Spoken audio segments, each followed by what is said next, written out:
Opportunity est heureux de vous présenter le grand entretien.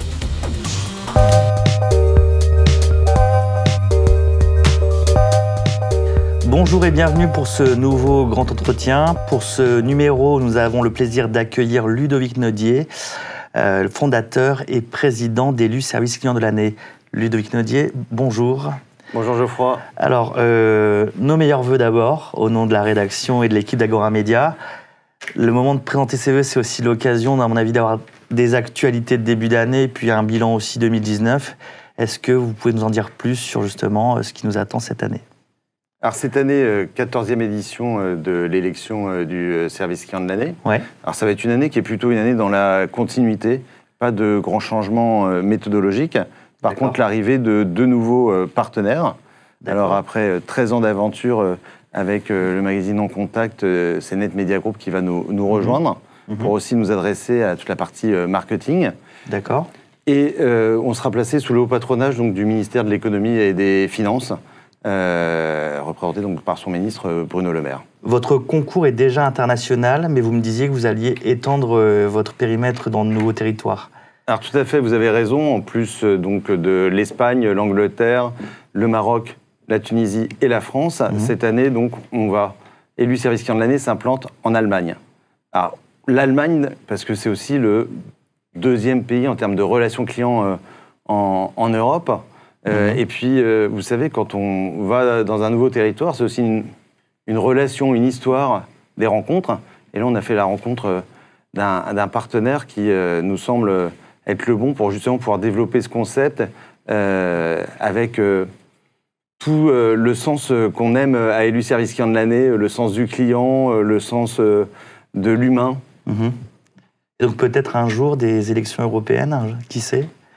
Alors pour l'instant, on fait déjà l'observatoire des services clients en Europe, mais pourquoi pas un jour organiser Elu Service Client de l'année Europe. D'accord, pour faire champion français contre champion allemand et peut-être champion espagnol. Qui sait ? Donc cela fait 13 ans que vous avez créé aujourd'hui Elu Service Client de l'année. Quelles évolutions marquantes vous pouvez décrire aujourd'hui avec ces 13 années de recul ? Alors, après 13 ans, ce qu'on peut constater déjà, c'est que le niveau de jeu s'est élevé en matière de relations clients. Alors, il s'est élevé déjà parce que les consommateurs sont de plus en plus exigeants en matière de relations clients. Ce niveau, il est souvent drivé par des acteurs qu'on connaît tous et qui sont très présents et qui haussent le niveau de jeu et donc les attentes des consommateurs. Ce qu'on constate aussi, c'est quand on voit les notes d'Elu Service Client de l'année, les notes progressent d'année en année. Donc, ce qui veut dire que même si les critères sont de plus en plus élevés, eh ben, les entreprises arrivent et progressent à ce sujet-là. Donc ça, c'est le premier grand enseignement qu'on a. On peut être français et se plaindre souvent, mais ça progresse. Pour rappel, est-ce que vous pouvez préciser ce qu'est une bonne note, par exemple, dans votre concours ? Alors bien sûr, alors, si on prend la moyenne des lauréats à Elu Service Client de l'année, on tourne à peu près aux alentours de 16 sur 20. Oui, mention très bien. Mention très bien au bac, c'est pas si mal que ça. Ouais. Le deuxième enseignement qu'on peut en tirer, c'est que quand on a commencé Elu Service Client de l'année, le téléphone, la voix, c'était encore omniprésent. C'était vraiment le canal qui prédominait. Depuis, on a eu l'arrivée d'une multitude de canaux, qui sont des canaux plutôt digitaux, écrits, pour une grande partie qui sont instantanés. Là où avant, on n'avait que la voix qui était en instantané. Maintenant, de ces canaux écrits, eh ben, on ne peut plus stocker, on ne parle plus de stock, voilà, mais on parle de flux. Et c'est un flux à l'instant T, on doit répondre immédiatement. D'accord. Un fait marquant, ou plusieurs, sur ces 13 années de concours, est-ce qu'il y a des choses qui vous viennent en tête, là, que vous voulez partager ? Alors assez naturellement, quand vous me parlez de 13 ans, je pense qu'en 13 ans, ce qui s'est déjà passé, c'est que les conseillers, les entreprises se sont appropriés Elu Service Client de l'année. Aujourd'hui, c'est leur prix, c'est leur fête, c'est leur concours. Nous, on est l'espèce d'architecte qui mettons à disposition toutes les infrastructures, mais c'est avant tout le prix des équipes et des entreprises. Deuxième fait marquant, c'est qu'aujourd'hui, les marques n'hésitent pas à dire qu'elles participent à Elu Service Client de l'année. Parce que participer à Elu Service Client de l'année, c'est pas seulement gagner, c'est se mettre aussi dans une dynamique d'amélioration continue pour pouvoir aller jusqu'à la victoire. Cette année, sur scène, par exemple, on a une entreprise, le patron d'une entreprise, qui nous a dit, voilà, ça fait 7 éditions qu'on participe. Cette année, on a gagné, c'est beaucoup de travail, mais c'est aussi le moment où nos indicateurs en termes de relations clients, de churn, de fidélité, sont au vert. Donc ça prouve aussi que la méthodologie, et tout le travail qu'on a fait méthodologique depuis 13 éditions, a porté ses fruits, et que cette méthodologie, finalement, elle est plutôt bien disantes et elles donnent plutôt des informations qui fonctionnent. Et quel est votre discours justement sur ces entreprises qui s'accrochent pendant des années, des années? Est-ce que c'est parce que vos standards augmentent et que finalement ces entreprises n'arrivent pas à être lauréates malgré plein d'efforts, plein de bons efforts, ou simplement ils ont eu le déclic cette année-là pour sortir du lot en fait? La relation client, c'est un travail de longue haleine. Et plus on est une grande entreprise, plus c'est un travail de longue haleine parce que c'est beaucoup de process, beaucoup d'organisation, beaucoup de formation. C'est aussi d'avoir le soutien de sa direction générale ou de son encadrement. Donc, être élu service client de l'année ou être customer centric, ça ne se décrète pas. C'est une vraie position, ça se vit au quotidien. Et puis, vous savez, c'est comme un paquebot. Quand on veut tourner avec un paquebot, ça prend du temps. Ça ne se fait pas immédiatement.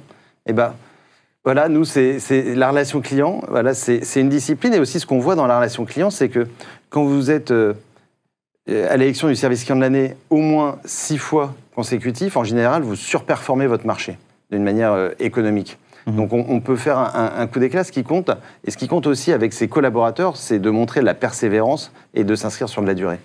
Est-ce que ça veut dire que pour avoir une bonne relation client, il faut avoir de l'argent finalement? Non, vous savez, la relation client, on avait une baseline qui était la relation client, c'est une histoire d'hommes et de femmes, mais aussi de bon sens. Alors déjà, pour avoir une bonne relation client, la meilleure des choses, c'est de bien exécuter sa prestation. Ça, c'est la première chose. Si vous exécutez bien votre prestation, souvent, on vous sollicite moins en relation client. La deuxième des choses, ça va être quand même l'empathie et la capacité que vont avoir les conseillers à travers des prises d'initiative à amener une réponse qui soit adaptée aux clients. La troisième chose, et encore une fois, c'est une posture d'entreprise, c'est pas forcément de l'argent, c'est de respecter la promesse qu'on fait à nos clients. Et donc, à partir du moment où vous délivrez la promesse que vous faites, où votre promesse est en adéquation avec le service que vous offrez, tout ça, c'est pas une histoire d'argent, c'est avant tout une histoire de cohérence. Vous avez un exemple, par exemple, de promesse qui vous vient en tête Bien sûr, quand vous prenez certaines compagnies aériennes low cost, dont la promesse peut être, par exemple, je vous promets de vous déplacer d'un point A à un point B, finalement, vous n'attendez pas forcément de leur part une super relation client. Vous acceptez, par exemple, de vous faire embarquer au sous-sol de l'aéroport. Oui, pas d'espace lounge, obligatoirement. Et voilà, mais là, finalement, le service qui est délivré est cohérent avec la promesse qui est faite. Donc là, on s'est penché sur les 13 ans passés. Maintenant, si on se penche sur les nouveaux usages, les nouvelles tendances, avec votre expérience et votre recul, vers quoi on va justement au niveau de la relation client? Alors, on va certainement vers plus d'omnicanalité. Alors, on a beaucoup parlé pendant ces 13 années d'omnicanalité, de multicanalité, etc. On parlait d'une relation client omnicanale. Nous, on pense que c'est le client qui est omnicanal et qui est omnicanal dans sa relation. Quand on prend en France, si on prend l'Observatoire des services clients, un Français contacte par 3,4 canaux différents une entreprise sur une année. Si vous allez voir les Italiens, on tourne plutôt aux alentours de 4 canaux, quelque chose comme ça. Et donc, tout à l'heure, on parlait de la promesse. Il faut délivrer la même promesse sur l'ensemble de ces canaux. La deuxième chose qui nous interpelle sur l'avenir, aujourd'hui, il y a plus de 2,5 milliards d'objets connectés qui utilisent la voix. On en a tous quasiment dans nos foyers. Quelle va être la place, justement, de ces outils connectés dans la relation client de demain? Peut-être que la voix, justement, va ressortir du bois et reprendre sa prédominance. Et sur le potentiel de la voix, vous avez des idées concrètes sur ce que ça peut apporter en termes de relation client? Alors, ce qu'on peut imaginer quand on est avec un objet connecté et qu'on lui pose une question, c'est que finalement, un objet connecté a accès à une base d'informations qui est la plus grande au monde, finalement, c'est le web. Donc, on pourrait très bien imaginer que, finalement, cette relation client soit une relation client, pas avec l'entreprise, mais que notre objet connecté nous concentre un contenu ou aille chercher un contenu qui soit disponible sur le web et qui nous permette de résoudre notre problématique ou d'avoir une réponse à la question qu'on se posait. Et d'agréger finalement plusieurs réponses par rapport à notre besoin. Exactement. Et dans ce cas-là, ce ne serait plus la marque forcément qui serait complètement contrôlée, qui pourrait contrôler cette relation client, en tout cas l'organiser, mais ce serait cet objet connecté qui l'organiserait. D'accord, donc ça serait une espèce de... Ça élargirait le champ des possibles en termes de demande et de satisfaction finalement. Exactement. Alors, vous disiez que les clients étaient de plus en plus exigeants, c'est un discours qu'on entend depuis des années. On observe aussi que les clients sont aussi des citoyens et dans le cadre d'un service public, ils étaient de plus en plus exigeants. Est-ce que vous êtes d'accord avec ça? Alors là, vous avez raison, c'est qu'en fait, quand on consomme de la relation client, Le consommateur lambda, il s'en moque de savoir est-ce que c'est un service public, est-ce que c'est un service privé, est-ce que c'est un e-commerçant. Ce qu'il consomme, c'est de la relation client, et donc il attend le même service partout où il consomme de la relation client. On voit aussi que les services publics s'intéressent de plus en plus aux usagers, aux citoyens, comme on veut l'appeler. Ouais. Par exemple, cette année, c'est la première année où on a une catégorie service public à élu service client de l'année. Et donc, on a pu tester les services publics sur les mêmes critères que les entreprises privées. Et donc, on a eu un lauréat cette année en cette catégorie qui est l'ANTS. Et l'ANTS, justement, qu'est-ce qui a fait qu'elle est sortie du lot au niveau de vos élections?